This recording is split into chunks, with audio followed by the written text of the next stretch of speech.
Meanwhile, Malacanang hopes that the appearance of Napoles before the Senate committee will help ferret out the truth in the pork barrel scam.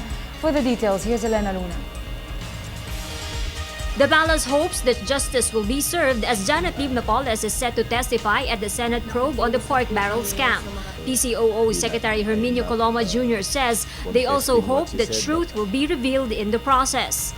Lahat po ng pagsisikap ng ating pamahalaan sa pangunguna ng Department of Justice at ng Ombudsman na isa rin pong independent agency ay nakatuon dyan sa layuning yan, to ferret out the truth and to see that justice is served.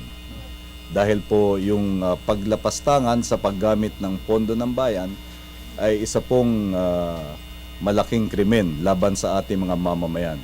At bahagi po ng sinumpaang tungkulin ng ating Pangulo na bigyang katarungan ang bawat mamamayan ng Republika.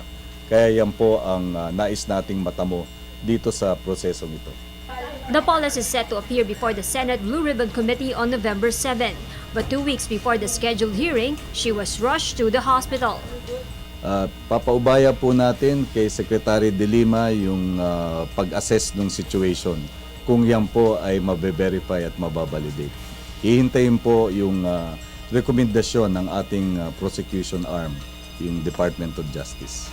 Senator Sergio Osmeña has raised the possibility of the Senate offering immunity from suit to Napoles to urge her to reveal vital information on the pork barrel scam.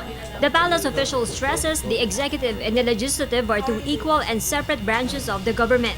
Thus, the palace will not interfere with the Senate's prerogative on the issue. For the People's Television, Elena Luna.